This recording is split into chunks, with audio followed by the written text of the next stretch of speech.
all that it encompasses. So for our viewers, what exactly is Hospitality NL? Hospitality Newfoundland and Labrador is the Tourism Industry Association. Okay. So we are the group that represents every sector in the tourism industry, and that is a massive industry. Okay. The word tourism is so big, you know, and it encompasses a lot of sectors, you know, accommodations and everything under that, All right. food and beverage, hospitality and everything underneath that, and attractions and adventure tourism and hunting and camping. And I mean, it's a massive festivals and events. And goodness. yeah, so it's a massive industry. Okay. Very vital to our economy. Okay, so yes, when you think Newfoundland and Labrador, you think about all those things, and to find out that it's all encompassed under the title of Hospitality NL is great. So like I now know when I'm looking for things, who are the people to go to. That's right. So before we get into all the great things that are going on within the association right now, we can't talk about hospitality without talking about what the last 2 years have been like with the pandemic. So what was the pandemic like for this industry and this association? Well, everyone knows the tourism industry was hit the hardest in the world, not just Newfoundland and Labrador. But we were really hit hard here because, you know, during the early stages of the pandemic, we did have our borders closed. So we were, you know, relying on just the local economy and the locals, the staycation, to have any activity going on in our industry at all. So it was very dramatic in 2020, of course, for the world, for everyone. There's nobody got through COVID without being harmed, truthfully, right? So our industry was very harmed. I mean, our revenues went down to sometimes nothing, you know, so, and then we had limited capacities and all that. So 2020 was extremely hard. 2021 wasn't any better. We did get our borders opened in the middle of summer last year, where we were allowed to have in, you know, other people and outside of the Atlantic bubble, which we had for a bit of 2020 as well. And so that was good, but, you know, it just wasn't enough to get us back to normal, whatever that's going to be, we don't know. And then this summer, of course, was a little better with the come home year and the, you know, people coming home. Marine Atlantic was up compared to 2019, but our actual air access, the amount of flights we had in here and the amount of people that came in through air was down 30% compared to 2019. So we're not quite there. We're going to take a while. It's going to take a while to rebuild and get back to whatever the new normal will be. So in focusing on rebuilding, I know 2023 brings a lot of exciting things for the association. You guys are going to be celebrating a really big anniversary in 2023. So what will that be for you guys? So it's our 40th anniversary of representing the tourism industry in this province. So we're super proud of it. We do have our conference in Gander. It moves around the province, around the country, around the province. So we're having it in Gander this late February, early March. Okay. I'm looking forward to it. It's, you know, a refocus on tourism. We have a new vision coming out next week. The province is launching a new vision for tourism, and so that's great. I mean, that is a whole, I'm going to say, a patchwork of things that, you know, a lot of hub and spoke and a lot of things coming out of that, and marketing analysis and an analysis of what the tourism industry, the impact it really has on our province, because we're the only industry that can boast being in every nook and cranny. We're in every community in this province. There's no other industry can boast that. Yeah, that's true. Right? So like sometimes we're the only opportunity for employment in that small community. I mean, rural Newfoundland is, you know, an opportunity for growth. Tourism is an opportunity for rural Newfoundland. And of course, I always say that we're all in tourism. You, me, everybody, the tourism operators for sure. Yes. But this place is about the people and the culture. And so that means the people are in tourism. And so we all know, you know, how friendly we are as a person, as a population, you know. So it's important that we all realize how the value of tourism to our rural towns and to the urban centers as well. Okay, so we're moving right now into the holiday season. So as viewers watching, how can we equally participate in this industry and kind of get it bumping to hopefully what it was in the past? Right. So tourism, when people think of tourism, they probably think of summer. Yes. Tourism is a 12-month-a-year industry, of course, and it peaks in summer. Yes. Of course it would. That's when people take vacations and Absolutely. stuff. But we have a beautiful fall opportunities. We have a beautiful winter. I mean, we have 2 ski hills here in the province. Right? We have outdoor stuff that you can do in the winter, you know, snowmobiling and snowshoeing and downhill skiing, cross-country skiing. just enjoying the atmosphere of the winter. I mean, some people love winter, and when we embrace winter here, we love it too. Of course, then you're coming into the spring, and there's lots of opportunities in the spring, and then we roll right back into the peak, season again with the summer season. So, just get out and about. Staycation has been a godsend to us. It's always been a little bit part of our mix, of our tourism mix. Yeah. But during the pandemic, we had to rely on it, and people got out and explored their own province. I mean, we take it for granted as people, but get out and see different parts of the province. And I haven't been to the big land yet. I'm looking forward to it because we're going next summer. Oh. So yeah, I'm looking forward to going to Labrador next summer. I haven't been there yet, so I'm looking forward to that myself. Okay. But I as well like to take in as much as I can and support the tourism industry. So I'm going to ask you, so we have four seasons. What has been your favorite tourism activity that you've done in each season throughout the province? Oh my Lord, I mean, there's so much. Of course, you can always go inside and eat and drink. Yes, it's not weather dependent at all. That's right. Big part of the tourism industry is the food and beverage offerings, and we have some phenomenal restaurants in this market. We really do. We are definitely, several of our restaurants in this market have been in the top 10, top 100 in Canada, right? So we have that. Of course, the winter, of course, all the things I just mentioned. In the spring, our hiking trails here are amazing. We have so many of them. They're so well looked after as well, right? So hiking is because bird watching. Bird watching is a big growing trend, right? And of course, we have such beautiful boat tours in the summer, and some of those extend into the fall season and the fall colors. Right, there's so much to do. I mean, I can't even pinpoint one thing, but get out and support local and support the tourism industry. And of course, we're looking forward to what's coming for 2023 and beyond. Yeah. As we get back to some sort of post-pandemic activities. So I'm just going to ask one last question before we let you go. If we have people who are just stepping into the industry and want to find out more about how they can connect with hospitality in Newfoundland and Labrador, what are the best ways for people to find you, to reach out to your association? Well, follow us on social media, for sure, because that's where you get the most current stuff. But certainly 722-2000 is the phone number to the office. Okay. I know the staff are there, happy to help at any time. Any new operators out there, or even old operators who are not part of it, come on board, more the merrier. Together we're better, And in speaking of how big we are, like this industry boasts, before the pandemic, $1.2 billion in economic activity to the province. Wow. We are the third biggest industry in this province. I know we could be bigger than that. I know we probably are, and I say it's only the tip of the iceberg. You know how 1/9 of the iceberg is above water? Yeah. Well, we're bigger than we appear, and we represent 20,000 staff. Oh, wow. It's such a big industry, and of course it's all new money that comes in here because we're relying on tourists coming in with their money. And the international tourist actually spends $4 compared to domestic tourists, right? So we do need to get back to having that. And of course, for every dollar we take in revenue here in our industry, we spin off 2 into the economy. Wow. So it's very vitally important to other sectors as well, like taxi drivers.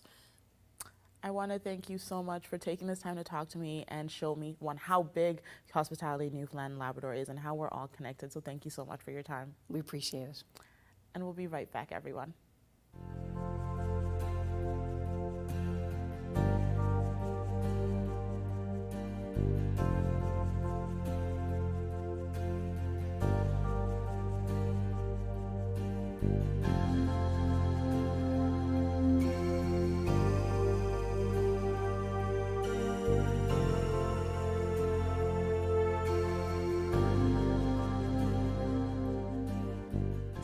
Welcome back, everyone. I'm now joined by Rachel Gilbert, Residency Coordinator with Eastern Edge. Rachel, thanks for joining me. Thank you for having me. So I'm really excited to talk about all the great things that Eastern Edge does. But for our viewers, what is Eastern Edge? So Eastern Edge was established in 1984. Okay. We're an artist-run center. So what that means is that everyone that works there is an artist, and we serve artists and the general community. So where we're artists, it's easier to connect with other artists and understand and help them, open their shows and do artist residencies. But we also do some public programming, and all of our programming is free. Ooh. And we have workshops on art writing. Sometimes they're just like really low key, just come and make art with us kind of things. So we're a pretty low-key, fun space that we just want everybody to come out, whether you're an artist or not. Okay, so let's say little old me, Laurabel, decides she's going to be an artist today. Yes. And so the first thing I do is reach out to you guys. What are the first steps in reaching out to you guys? Well, our email and our Instagram always open, as our Facebook. So if you were to reach out as an artist, we have several opportunities. So there's the main gallery space, Okay. which is open to anyone and international, national artists. Okay. We have a smaller space that we just made bigger with Reynolds this summer. It's the Rogue Gallery, and so that is reserved for Newfoundland and Labrador artists only. Okay. And you had to be a member, which is $25, $15 for a student. But once you have that, you get automatic entry into our member show. So that's a Okay. good way that artists kind of get in there, especially if they've never had their own exhibition. That is automatic entry. So sometimes shows are juried to get into our main gallery, and our Rogue space, it's juried. But yeah, you can apply for those 2 exhibition spaces. But we also have artist residencies. Okay. And so, typically there's 2 artists in at a time. And so it's just a chance for you to make the work you want to make, experiment. We have financial support for artists, and just connect with community members in our space. So I'm going to go back to something you said earlier. So what does it mean to be juried? Juried means that what happens is, so you can submit anytime Okay. to be in our gallery or be a resident artist, but once a year we have the jury meet, and so we will, it's all volunteers, Okay. and we try to make the group as diverse as possible. So there's artists and non-artists, but primarily it's a group of artists who, it just makes that process a bit more efficient and fair. And basically, us as staff, we don't get a vote on who gets a show or Okay. who's the resident artist. So what that means is that we're available to help people prepare their application. Okay. But jurying is just a process that happens to select who gets in a show, but things are in consideration, like, okay, so there's a show in the main space, what will also be on at the Rogue, and will they complement each other? Will they comment on each other? So the jurying is just make sure that the artists that we program is fair, it's equitable, and it is a selection process. Okay. So what is an artist residency? An artist residency is a chance for an artist to come in our space. So we have the gallery side and the studio side. Studio side is kind of where the magic happens. Ooh. And 'cause that's where we work, there's a library. That's where our resident artists are. So they run from around 2 to 6 weeks, sometimes a bit longer, depending on what's going on. And an artist or an artist group comes in, and so we are there to provide them support while they experiment or do research or creation. Okay. An artist residency is a good opportunity to make a new body of work, or we've had people come and they have workshops and they want community involvement with the work that they're doing. Okay. Or they go conduct research at the Rooms or Signal Hill. And, they're in the studio space, they're working, we're in that space as well. And so it's a chance for us to learn from them to better our space. But it's also an opportunity for the community to be exposed to the kind of work that this artist is making, particularly if they're outside of Newfoundland and Labrador. Okay. So in terms of art, what kind of art are we talking about? Is it just paintings? Is it just sculptures? What is encompassed? We welcome everyone. Okay. So we do focus on, contemporary art is what we do. And we prioritize highlighting feminist, queer, IBPOC, and other diverse voices. And so, but we have, so visual arts is so broad now, especially, with technology. So we'll have artists who work with sound. Maybe they are doing traditional painting. Maybe they're working with, video or installation and stuff. So pretty broad. So it's great because it's totally open to people to do kind of whatever they want to do. No pressure. Okay. But yeah, all different kinds of artwork, So that's really cool to kind of see that it's not just what people are thinking in terms of like fine paintings and anything, and it's very inclusive in the space. I know you guys have something coming up soon that you're really excited. So what is that? Yes. So we are going to start doing open studios at least once a month. Our last one before the holiday is on December 16th. So what an open studio is just a chance for like the community to mingle and make art. Okay. Like me, I procrastinate. It's like it's so bad sometimes.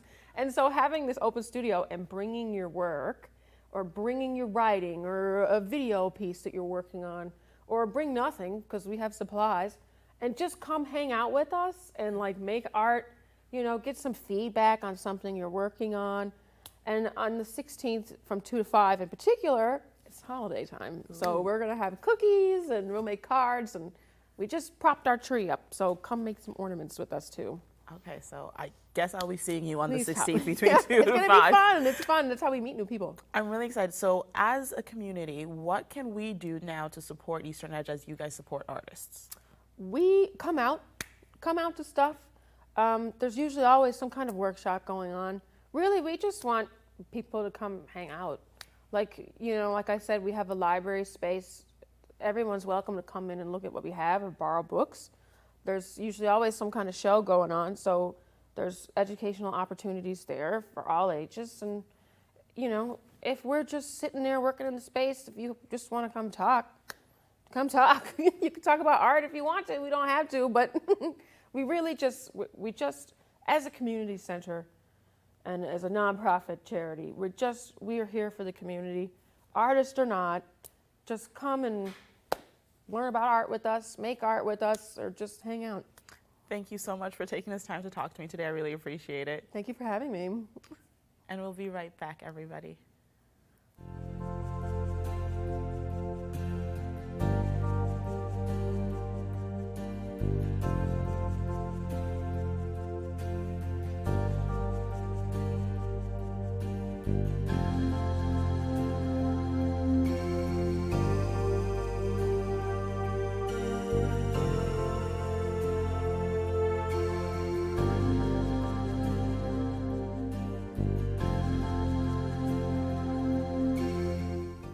Welcome back, everyone. I'm now joined by Aiden Flynn, creator-performer of Penning the Carol, and Suzanne Mullett, who is the general manager of the LSPU Hall. Thank you for joining me, guys. It's a real pleasure. So I'm really excited to talk to both of you. Well, Aiden talked to you about the play, and then Suzanne talked to you about all the things going on at the LSPU Hall. So we'll start with you, Aiden, and the play. So what is the Penning of the Carol?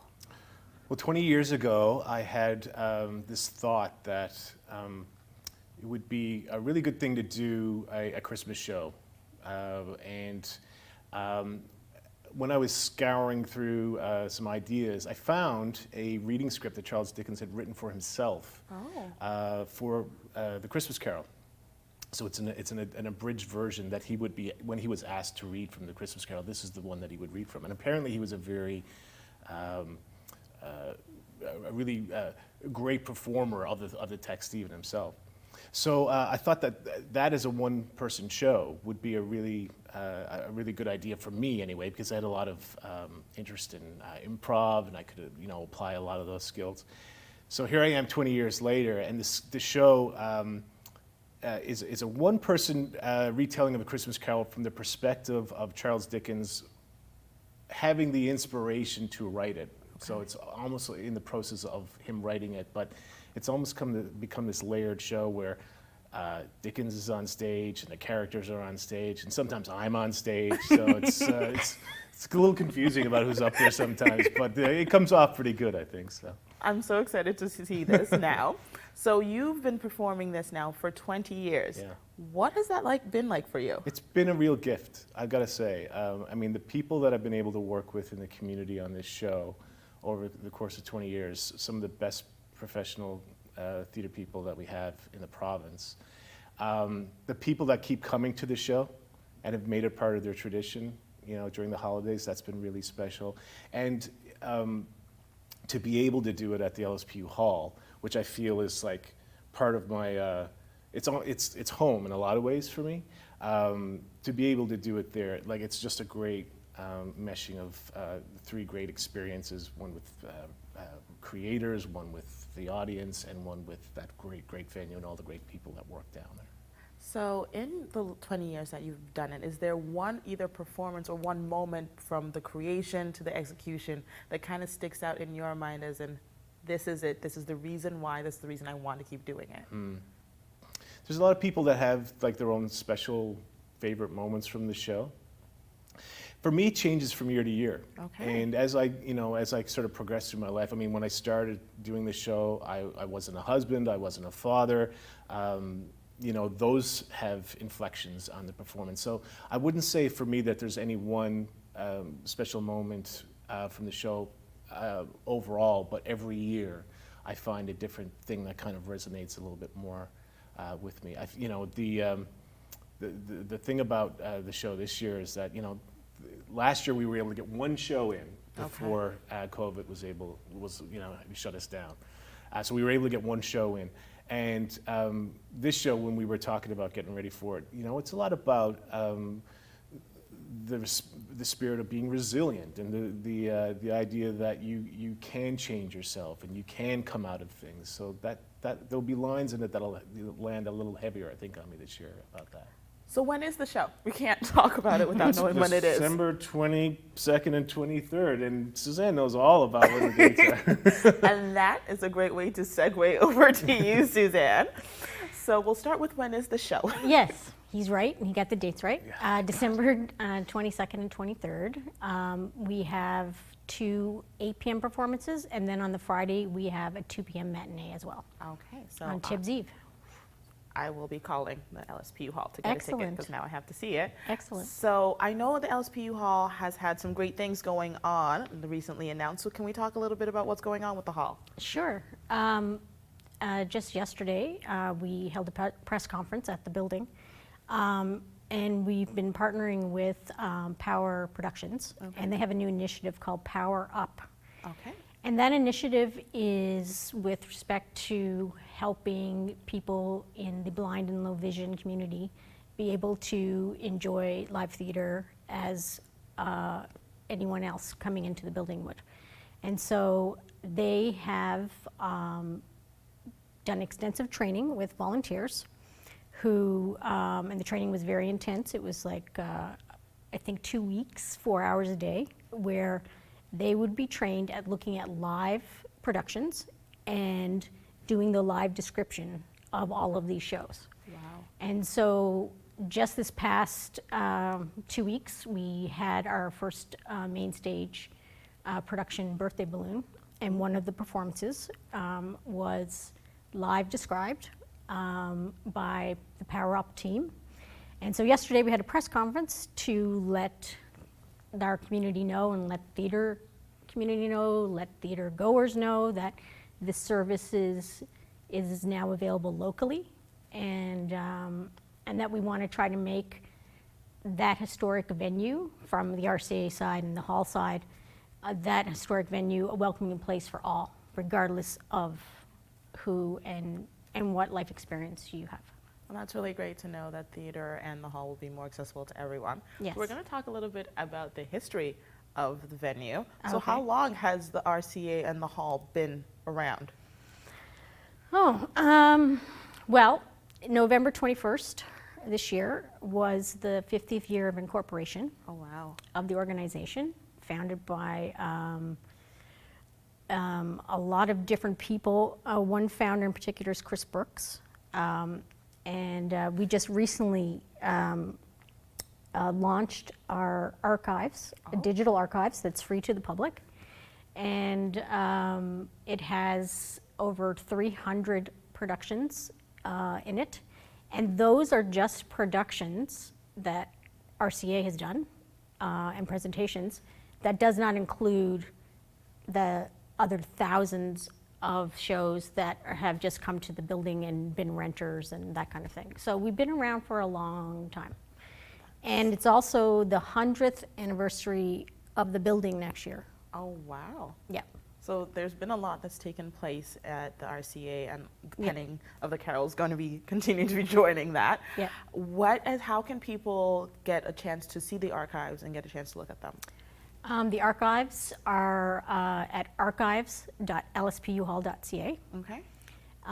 And we would love people to go and check it out and send us feedback about how it works. I mean, it just launched on the 21st, so we're still, it's a work in progress, and a work in progress from the perspective of we will be continuing to add new content to this, because obviously we're doing new content every day, right? And we want to make sure that this is a living, breathing, a living, breathing site that doesn't become stagnant and is always there for people to look back on, but also moving forward, that we're capturing what's going on as we go.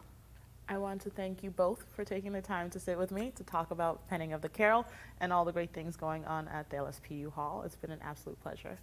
Thank you. It's great to be here. And we'll be right back, everybody.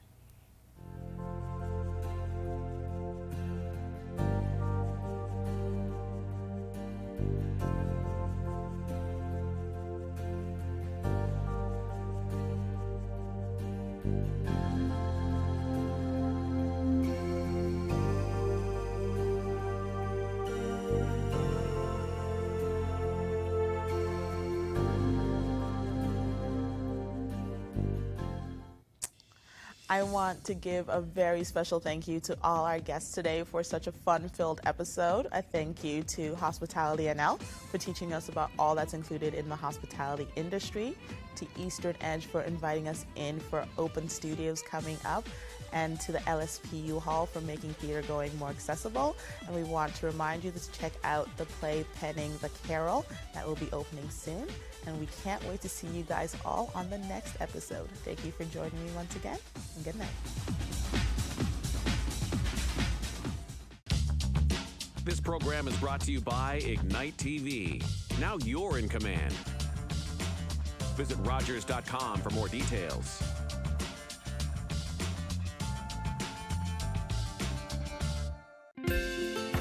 If you have a comment about this program, we'd love to hear it. Email or call us, or send us your feedback through social media. We can be hurt. We can be bruised. We can be broken. Slowed down, confused, and even numbed.